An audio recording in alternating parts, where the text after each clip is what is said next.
Our top stories tonight: the death toll rises to 12 after a bus carrying military personnel crashes in the Free State. Kgalema Motlanthe warns that constant court challenges could lead to the ANC's downfall. This is eNews Direct Weekend Edition. Good evening, I'm Amy McIver. And I'm Brandon Barchies. You can comment on any of our stories by following us on Facebook and Twitter at eNews Direct. You can check our content on our website, eNCA.com/direct. One of the injured Defence Force members involved in a bus accident in the Free State has died in hospital. That brings the death toll to 12. 2 of the 30 injured have been discharged from hospital. The bus rolled down an embankment on the R712 near Clarence yesterday morning. Various SANDF members who were involved in Friday's bus crash are still in hospital. While speculation about what happened continues to grow, officials are yet to conclusively say what caused the accident. They've instead pleaded that the focus now be on those injured and the bereaved families. Government says a docket has been opened, but no one has been charged. No statements have yet been taken from those injured, as they are still traumatized by the events. All on board except the 2 drivers were women. Defence Minister Nosiviwe Mapisa-Nqakula has expressed shock and concern at the accident. She visited those injured in hospital on Saturday. Kgalema Motlanthe warns that the ANC will eventually lose its grip on power if it continues on a collision course with the Constitution. The former head of state says constant court challenges against the ruling party led to its poor performance at the polls.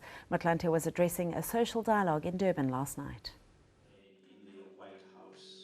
They've all gathered to hear what former head of state and former ANC deputy president had to say. And fresh on their minds is ANC's performance in recent local government elections.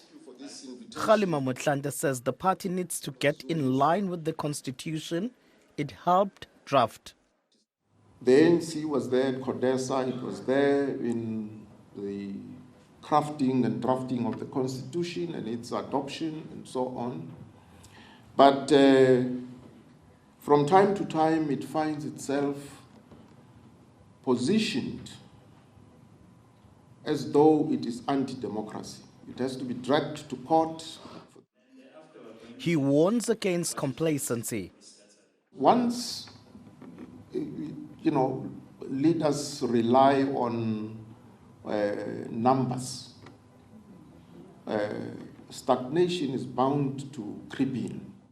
And asked if he was worried that the country would become unstable if the governing party was ousted from power in 2019. I genuinely don't think so, because our institutions for supporting democracy are in place. The former deputy urged the ANC government to prioritize service delivery. He says it's the only way to avoid another embarrassing defeat at the polls. Skushangase, Durban.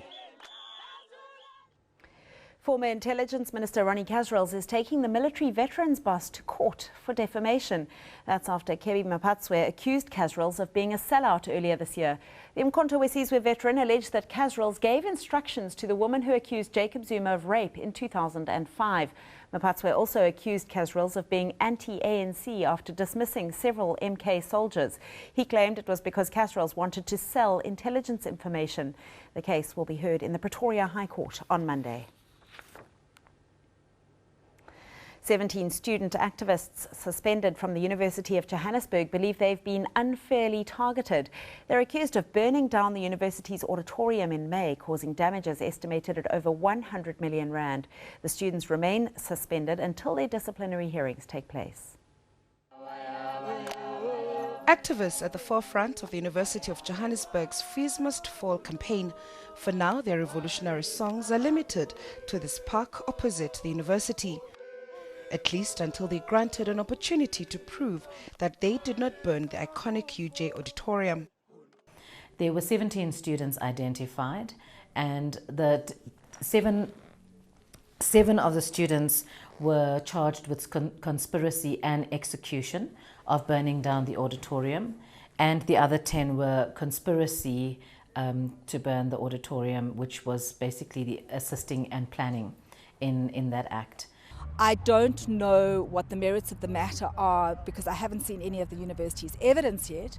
It'll be interesting to see whether they have any evidence or whether they are placing these charges purely because they're relying on protest rhetoric, which could amount to anything really. Mongezi Ndanga is representing 4 female students among the group of 17. He believes the suspension is unlawful, unreasonable and unfair.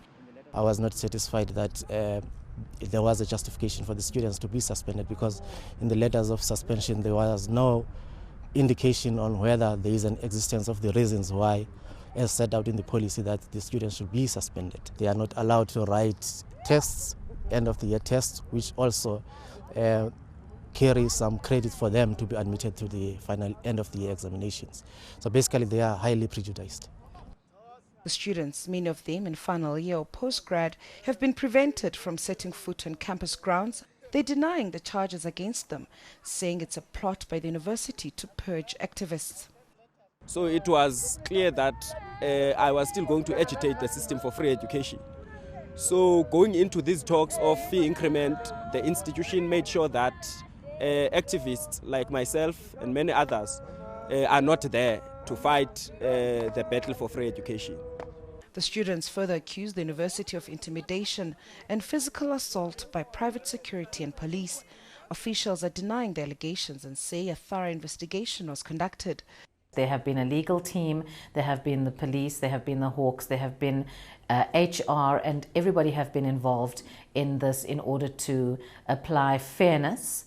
It's not just starting a fire in a dustbin. This was a fire that is worth, the damage is worth 100 million rand. So in terms of UJ now having to find funding to rebuild the auditorium, we could have made access, we could have had that money to access more students to an education. A date for the disciplinary hearings has not yet been set. In the meantime, the 17 continue to linger in the parks outside the university, unsure what their end will be. Kgalema Motlanthe, Johannesburg. No more blue lights in the city of Tshwane. That's the word from newly elected Mayor Solly Msimanga. He made the announcement during his inaugural address in Pretoria yesterday. Msimanga says the president is the only state official who will use the blue light brigade service. He says this is to ensure leaders don't think they are more important than the people who put them in office. Believe you me, there's not going to be any blue lights anymore in the city. We will stop. We will ensure that this city has a new feel, a new look. That's what will make sure that happens in this city. So all those that used to think that there are VIPs in the city, here and no more. The VIPs are the residents of this city that are ensuring that you are in this office here right now. Those are the VIPs, those are the people that deserve the best, and that is what we are going to give to them. Innovative technology is being used to create solutions to problems in Khayelitsha. IT experts have got together with residents in a marathon session, and some of the ideas could help uplift the Cape Town community. It was not all coding talk, but rather creative minds trying to find new ways to tackle problems like high crime, poor service delivery, and the plight of the elderly. They've called the 24-hour brainstorming session a hackathon, and it's attracted a lot of local interest. Crime is huge in such a state that we will end up losing valuable people that come to develop our community. So I had to come to this summit so that I can form part of the people who will be dealing precisely, not only on the boardroom issues, but on a street level issues. We are working on a mobile app that reduces crime. We're creating this mobile app for crime, that we snapshot a photo, and when you take the photo, it records the location and it's being sent to other users and to the police departments. The event is part of the run-up to the South African Innovation Summit next month. A community standing up and saying we will find solutions for our own problems. So it's a very empowering experience. People learn to see what is design thinking, how does it work to work with a coder, how does technology enable a process. The winning ideas will be developed into prototypes that locals and organisers hope will boost business and employment. RT Narsi, Cape Town. To news from around the world now, Zambia's opposition leader has filed papers in the Constitutional Court to challenge the re-election of President Edgar Lungu. Lungu won the presidential vote following last week's election, but opposition leader Hakainde Hichilema wants the results to be set aside. He claims Lungu didn't attain the required threshold to be declared the winner. And José Eduardo dos Santos has been re-elected leader of Angola's ruling MPLA party. This paves the way for the 73-year-old to again stand for president in the elections next year. Dos Santos was elected unopposed. He has led Angola since 1979. Well, for these stories and more, go to eNCA.com/direct or follow us on Twitter and Facebook at eNews Direct. Thanks, Brandon. Well, after the break, a look at the power of photographs that have captured life-changing moments in South African history.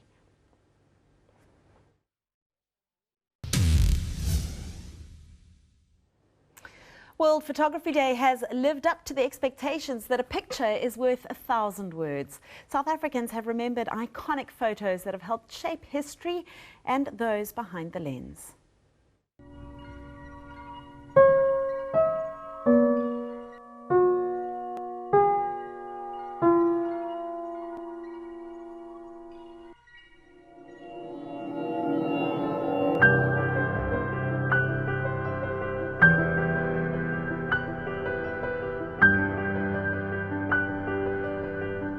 Life-changing moments in South African history, captured by photographers such as Peter Magubane, Sam Nzima and Zanele Moholi. The images have become part of the country's struggles and triumphs. You see, a good picture is that it's a picture that you don't have to say, what is it? You know, people see it. Like the picture of Sam Nzima. You can see the picture is beautiful. The only thing is that a life has been taken. It's not just the reaction of the police brutality during apartheid. The Marikana massacre in 2012 has also been a game changer. All of these men were husbands, fathers, brothers, and the photographs make them real. That for me is the most powerful visuals coming, and it makes us think, who were these men? Who are the families that they left behind? And what are the consequences of what happened? Between 2008 and 2015, xenophobic attacks against foreign nationals swept the country. But it was the murder of Mozambican immigrant Emmanuel Sithole that shocked the world. James Otway's image of, or series of Emmanuel Sithole when he was murdered, it's incredibly powerful, and it made us, stop as a nation and really think about, who we are and what we're doing, really. The images are not only a record of events that changed the country, but have also become part of South Africa's cultural identity. Lindwe Sithole, Johannesburg.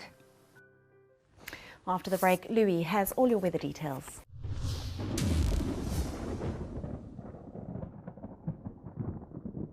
Hello everyone and welcome to the Weather Centre. Sunday morning will start off with showers and thunderstorms over KwaZulu-Natal, but we do expect the province to clear as the day goes on, and by early afternoon very little in the way of rain expected for the province.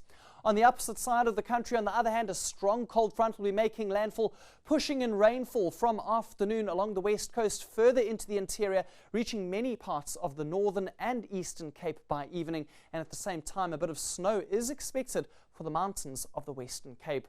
For KwaZulu-Natal, on the other hand, it will be a warm afternoon after the morning showers and thunderstorms. There's a possibility for heavy rainfall early in the day over the southern parts of the province, but that will also be clearing out.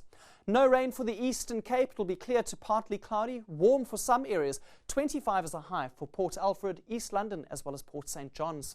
The Western Cape, on the other hand, we see some low temperatures, especially along the west coast. Rainfall settling in for this area in the afternoon and spreading all across the province by evening. In the Northern Cape, we're also going to see wet weather moving in along the coastline and along the western high ground of the province. Calvinia, 15 degrees as a high, and Sutherland even colder with a high of 14.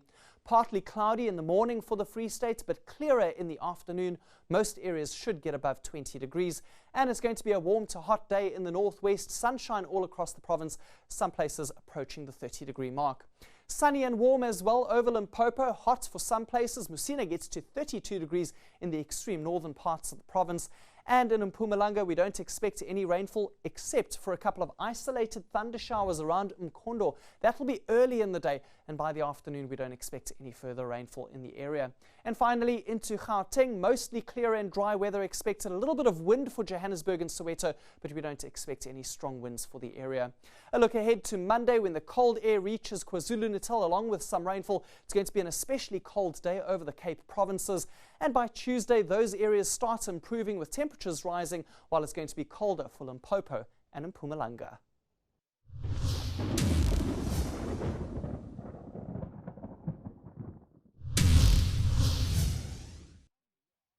Well, here's a recap of your top stories now. The death toll rises to 12 after a bus carrying military personnel crashes in the Free State.